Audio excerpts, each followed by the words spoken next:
আল্লাহ বলেন তুই মুখে বললি আল্লাহ, না না তুই মুখে বললি না। জিহ্বায় তুই বললি আল্লাহ, না না জিহ্বায়ও তুই বললি না, মুখেও তুই বললি না, মনে মনে বললি আল্লাহ। আমি আল্লাহর সাথে সাথে বলি, বল তুই কি বলবি। সাথে জায়গায় যাওয়ার পর দেখলাম, তাকান কিভাবে বুঝাই, সোফা এইভাবে বিছানো আছে, কতক্ষণ বিছানোর পর হঠাৎ এইভাবে করা। এই সোফা গুলার মধ্যে কারা, যারা নাকি প্রেম প্রীতি করে তারা গিয়া শো একজন আরেকটার মধ্যে। এটা নাকি একটা আনন্দ তাদের, এটা নাকি একটা চমৎকার দৃশ্য। ওই সোফা দেখার পর আল্লাহর কোরআনের কথা আমার মনে পড়ে যায়, সুবহানাল্লাহ। আল্লাহ বলেন আলাল আরাইকি ইয়ানজুরুন মুত্তাকিনা ফিহা আলাল আরাইক। জান্নাতীরা এইভাবে জান্নাতের মধ্যে হেলান দিয়ে থাকবে, আপনি হেলান দিবেন, পাশেরটা আপনার বিবি হেলান দেওয়া থাকবে, আরেকটার মধ্যে আপনার। আল্লাহর কোরআন বলেন তোমরা যখন শুইবা তাকায় দেখবা তোমাদের আশেপাশ দিয়ে দরকার আছে না নাই। আল্লাহ দুনিয়ার মধ্যে একটা সম্প্রদায় পাঠিয়েছেন, এই সম্প্রদায়ের নাম আদ সম্প্রদায়। আদ সম্প্রদায়ের কাছে একজন নবী আল্লাহ পাঠাইছেন, এই নবীর নাম হুদ আলাইহিস সালাতু ওয়াস সালাম। হুদ নবী তাদের কাছে আসলেন, আসার পর দেখলেন এরা এত শক্তিশালী, এদের মধ্যে সবচাইতে লম্বা মানুষটা মাত্র 400 হাত। কয় হাত? সবচেয়ে খাটো মানুষটা মাত্র 100 হাত। সবচেয়ে খাটো কয় হাত? আমরা এই জায়গায় যারা আছি সবগুলা এরকম দাঁড়াইলে 100 হাত হইব কিনা আল্লাহ জানে। যারা আমরা আছি এই জায়গায় একজনের উপরে যদি আরেকজন দাঁড়াই 100 হাত পর্যন্ত হবে কিনা কে জানে। এইভাবে বিশাল বড় লম্বা এক একজন। তো 400 হাত তো হবে না, 100 হইতে পারে, 400 হবে না। 400 হাত কি তাদের হাত অনুযায়ী নি আল্লাহ জানে। যেই মানুষটা 400 হাত লম্বা, এর হাত কেমন লম্বা। এই জাতির কাছে হুদ নবীকে আল্লাহ পাঠাইছে। তো আসার পর দাওয়াত দিলেন, ইয়া কওমি ইবুদুল্লাহা মা লাকুম মিন ইলাহিন গায়রু। হে আমার সম্প্রদায়, তোমরা আল্লাহর ইবাদত করো, তিনি ছাড়া কোনো ইলাহ নাই। আদ সম্প্রদায় জবাব দেয়, আমাদেরকে কার দাওয়াত দিলা? হুদ নবী কয় আল্লাহর। আদ সম্প্রদায় কয় আমরা পাহাড় কাইটা, পাথরের পাহাড় কাইটা ঘর বানাই, আমাদের শক্তির ব্যাপারে তোমার কোনো ধারণা আছে কিনা? মান আসাদ্দু মিন্না কুওয়া, আমাদের চাইতে শক্তিশালী দুনিয়ায় আর কে আছে? বলেন তো দুনিয়ায় শক্তিশালী আছে কিনা? আর জোরে বলেন তার নাম কি? দুনিয়ার সব শক্তি একত্রিত করেন, কার শক্তির সামনে কোনো মূল্য নাই? বলেন তিনি কে? আদ সম্প্রদায় কয় আমাদের চাইতে আবার শক্তিশালী কে আছে? আল্লাহ কয় তাদেরকে বলেন, তাদের শরীরে যেই শক্তি আছে তারা যদি ইস্তেগফার পাঠ করে, আস্তাগফিরুল্লাহ যদি পাঠ করে, বর্তমান তাদের শরীরে যেই পরিমাণ শক্তি আছে আমি আল্লাহ তাদের শক্তিকে দ্বিগুণ করার ওয়াদা করলাম। এই যে আল্লাহ কোরআনে বলেন ইয়াজিদকুম কুওয়াতান ইলা কুওয়াতিকুম, আমি আল্লাহ তোমাদের শক্তিকে আবার ডাবল করে দিব। আপনারা যারা ট্রেনে চলাচল করেন, বাসে চলাচল করেন, লক্ষ্মীগঞ্জ বাজারে আসলেন, আসার পর পকেটে হাত দিয়া দেখলেন রিক্সা ভাড়া নাই, সিএনজি ভাড়া নাই, অটো নাই। এই মুহূর্তে হেঁটে যাওয়া ছাড়া আপনার উপায় নাই। 2 কিলো রাস্তা হাঁটতে হবে। বলেন হাঁটার জন্য শক্তির প্রয়োজন আছে না নাই? ওই মুহূর্তে কি করবেন? আজকে থেকে একটা আমল সবাই জানবো। ওই মুহূর্তে আমরা পড়বো, পড়েন আস্তাগফিরুল্লাহ আস্তাগফিরুল্লাহ আস্তাগফিরুল্লাহ। লক্ষ্মীগঞ্জ বাজারে নামলেন অথবা এর আগে কোনো বাজারে নামার পর 2-4 কিলো রাস্তা হাঁটতে হবে।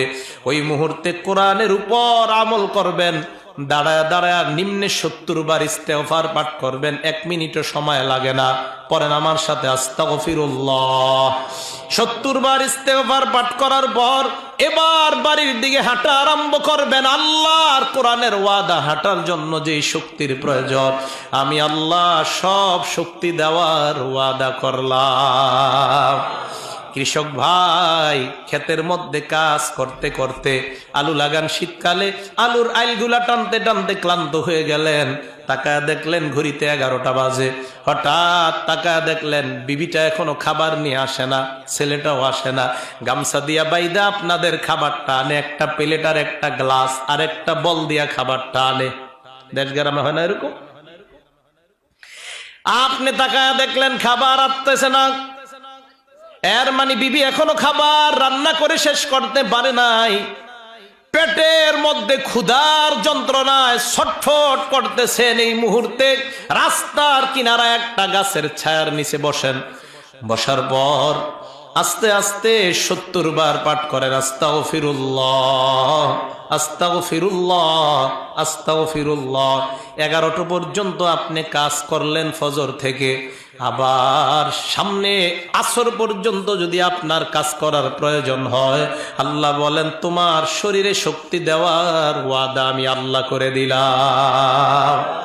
মা বোনরা সকালবেলা বাচ্চাটা স্কুলে পাঠান, মেয়েটা স্কুলে পাঠান, স্বামীকে কাজে পাঠান, কাউকে দোকানে পাঠান, কাউকে অফিসে পাঠান, কাউকে গাড়ি চালানোর জন্য পাঠান। এই মুহূর্তে আপনি ভাতের মাত্রা দেখতে হয়, তরকারি সেদ্ধ হয়েছে কিনা দেখতে হয়। ওই মুহূর্তে শাশুড়ি ডাক দেয়, শ্বশুর ডাক দেয়। কাজ করতে করতে 11টা 12টা, আবার সন্তানের কাপড়গুলা ধোয়া লাগে। কাজ করতে করতে 1টা বেজে যায়। আপনার শরীরের শক্তি খরচ হয় কি হয় না? ওই মুহূর্তে মা বোনরা মোবাইলটার মধ্যে ফেসবুক, ইন্টারনেট, ভিডিও আর টেলিভিশনটা চালু না কইরা আপনি ওই মুহূর্তে কিছুটা সময় চুপচাপ থাকেন আর পড়েন আস্তাগফিরুল্লাহ। পড়েন আমার সাথে আস্তাগফিরুল্লাহ। নিম্নে 70 বার পাঠ করবেন। এই যে আপনি জোহর পর্যন্ত কাজ করলেন, আসর আর মাগরিব পর্যন্ত কাজ করার শক্তি আবার আল্লাহ আপনাকে দিয়ে দিবেন। কোরআন বলছে, সত্যি কথা কোরআন বলতেছে। ছাত্র ভাইয়েরা পড়তে পড়তে এসএসসি পরীক্ষা দিবে, বাংলা সাবজেক্টটা পড়তে পড়তে ক্লান্ত হয়ে গেছে, ইংলিশ পড়বে। তো খুব খারাপ লাগতেছে ছেলেটার। এই ইংলিশ সাবজেক্টটা খোলার আগে আপনি বাস পড়েন 70 বার আস্তাগফিরুল্লাহ, আস্তাগফিরুল্লাহ। এর মানে আপনি শরীরে এনার্জি আনতেছেন, এনার্জি। বাংলা পড়তে পড়তে আপনার এনার্জি শেষ, এবার ইংলিশ পড়ার জন্য এনার্জি প্রয়োজন।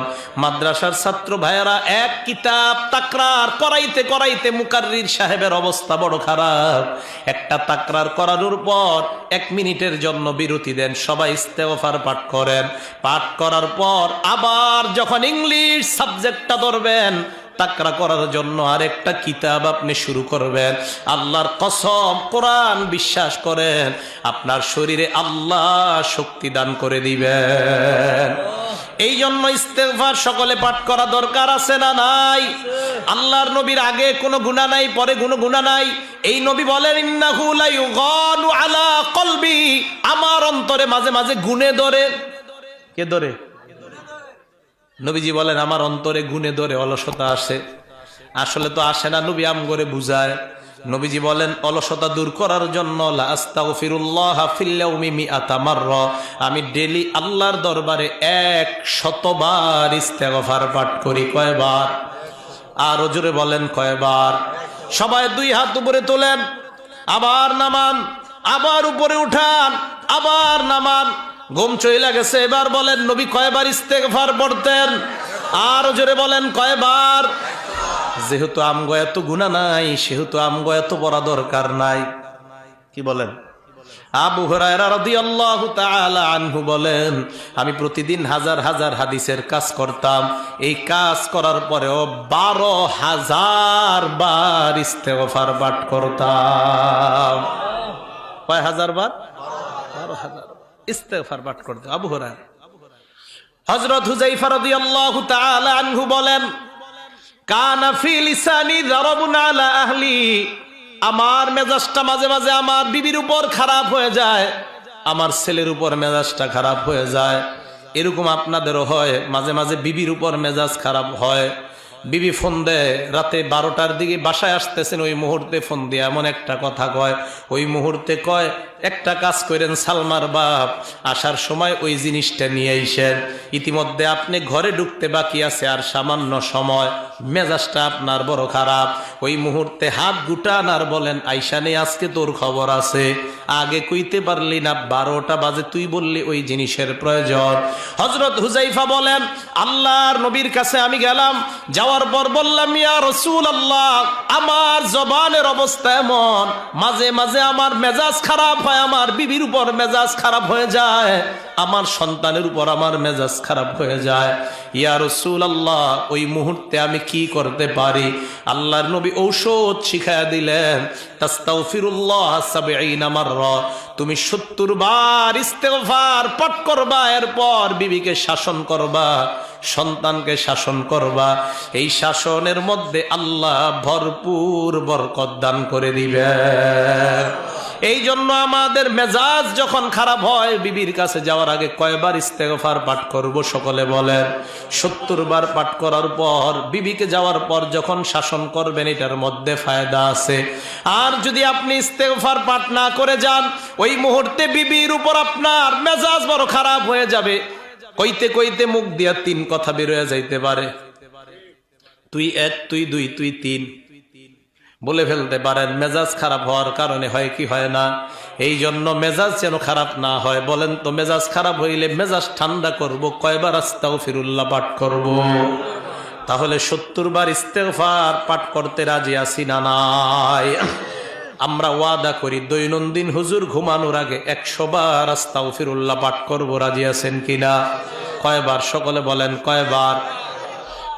আরেকটা আমল, ইমাম সাহেব যখন সালাম ফিরায়, ডান দিকে ফিরাইলেন, বাম দিকে ফিরাইলেন, বাম দিকে সালাম ফিরানোর পর আমরা উঁচু আওয়াজে, হালকা উঁচু আওয়াজে বলবো, বলেন আল্লাহু আকবার। তাহলে পরীক্ষা করি, ইমাম সাহেব আমি আসসালামু আলাইকুম ওয়া রাহমাতুল্লাহ, এক সালাম ফিরাইলাম, দ্বিতীয় সালাম আসসালামু আলাইকুম ওয়া রাহমাতুল্লাহ, মোটামুটি হালকা আওয়াজে বলবেন। এরপর নিম্ন আওয়াজে 3 বার বলবেন, বলেন আস্তাগফিরুল্লাহ, আস্তাগফিরুল্লাহ, আস্তাগফিরুল্লাহ। এই 3 বার নিচু আওয়াজে বলবেন। ইস্তেগফার মুখ দিয়ে বলবেন, আর মনে মনে বলবেন, আল্লাহ, এশার নামাজ তুমি যেইভাবে পড়তে বললা ওইভাবে আমি পড়তে পারি নাই। মনে মনে বলবেন, আল্লাহ, তুমি যেইভাবে নামাজের হুকুমটা করলা ওইভাবে আমি রুকু সেজদা করতে পারি নাই।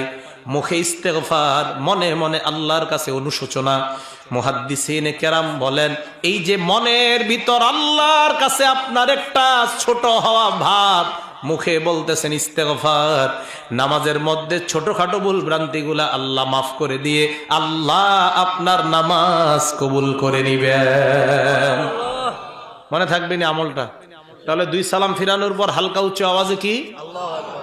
নিম্ন আওয়াজে কয়বার কি পড়ব? আস্তাগফিরুল্লাহ। এবার আসেন, ইস্তেগফার পাঠ করার অর্থ হলো দোয়া করা, ক্ষমা প্রার্থনা করা। ক্ষমা প্রার্থনা করবো কার কাছে? আল্লাহর কাছে। যখন ক্ষমা প্রার্থনা করবেন, 1 নাম্বার নিজের জন্য, 2 নাম্বার এই মা বাবার জন্য। ইব্রাহিম নবী শিখায়া দেয়, রব্বানা গফিরলি ওয়া লিওয়ালিদাইয়া, আল্লাহ তুমি আমারে মাফ করো, আমার মা বাবারেও তুমি মাফ করো। নূহ নবী শিখায়া দেয়, রব্বি গফিরলি ওয়া লিওয়ালিদাইয়া, হে আল্লাহ তুমি আমাকে মাফ করো, আমার মা বাবাকেও তুমি মাফ করো। মা বাবার জন্য ক্ষমা চাইবেন। যাদের মা নাই, বাবা নাই, আল্লাহর কাছে বলবেন, আল্লাহ তুমি আমাকে মাফ করো, আমার কবরওয়ালা বাবাকে তুমি মাফ করে দাও। এই কথা বলার সাথে সাথে আল্লাহর নবী বলেন, ইন্নাল্লাহা লা ইয়ারফাউদ দারাজাতা লিল আবদিল মুমিনি ফি কবরিহি, আল্লাহ সাথে সাথে ইমানদারের কবরে একটা মর্যাদা বাড়ায় দেয়। ইমানদার সাথে সাথে আল্লাহকে বলে, আল্লাহ এই মুহূর্তে কেন কবরে আমার মর্যাদা তুমি বাড়াইলা? আল্লাহ জবাব দিয়ে দেয়, বিইস্তিগফারি ওয়ালাদিকা লাক, তোর সন্তান এই মাত্র মসজিদের কোণার মধ্যে বৈশা তোর জন্য বলছে, আল্লাহ তুমি আমার বাবারে মাফ করে দাও। এই বলার কারণে আমি সাথে সাথে তোর একটা মর্যাদা বাড়ায়া দিলাম। দৈনন্দিন যদি আপনি আপনার বাবার জন্য 100 বার বলেন, আল্লাহ আমারে মাফ করো, আমার বাবারে তুমি মাফ করে দাও, 100 মর্যাদা আপনার বাবার কবরে আল্লাহ বাড়ায়া দিবেন। তাহলে 1 নাম্বার নিজের জন্য ক্ষমা প্রার্থনা করা, 2 নাম্বার মা বাবার জন্য ক্ষমা প্রার্থনা করব কিনা, সবাই রাজি আছে কিনা? দোয়া করা, এই দোয়া করার বাংলা অর্থ হলো আহ্বান করা, ডাকান। এবার সবাই হাত তোলেন, হাত তোলেন সবাই, বলেন একবার আল্লাহ। হয় নাই, আরো জোরে বলেন আল্লাহ। আরো জোরে বলেন আল্লাহ। হাত নামান। মসজিদের ইমাম সাহেবকে ডাকলাম, ইমাম সাহেব ঘরে আছেন কিনা? ইমাম ঘর থেকে লেপের নিচ থেকে বলে আসি, বলেন কি বলবেন? আবার বাহির থেকে বলতেছি, ওই ইমাম সাহেব ঘরে আছেন কিনা? উনি লেপের নিচ থেকে বলে আসি, বলেন কি বলবেন? আবার বাহির থেকে বলি, ইমাম সাহেব ঘরে আছেন কিনা? উনি বারবার আমার আওয়াজ শুনতেছি, কিন্তু ওনার সারা কিন্তু আমি শুনতেছি না। এবার উনি ঘরের দরজায় এসে কয়, হে মিয়া, আমি না বারবার বলতেছি আমি আপনার কথা শুনতেছি, বলেন কি বলবেন? বুঝাইতে চাইলাম, অনেক সময় আমরা দুনিয়ার মানুষকে ডাক দেই, কিন্তু ওই মানুষ সারা দিলে আমরা অনেক সময় শুনি না। এমন হয় কি হয় না? আপনার বাবাকে আপনি বিলের মধ্যে গেলেন, ডাক দিলেন আব্বা, দেখেন শুনে না। আবার আরেকটু কাছে গিয়ে বললেন আব্বা, আপনার বাপে কয় কি বলবি বল, কিন্তু বাপের সারাটা আপনার কানে আসে নাই। এরকম হয় কি হয় না? আসেন এবার বলেন তো আমরা কারে ডাক দিলাম? আরো জোরে বলেন, কাকে ডাক দিলাম? এ মা বোনরা, এইভাবে আল্লাহরে যখন ডাক দিবেন, আপনারা যারা আমরা যখন আল্লাহকে ডাক দিই,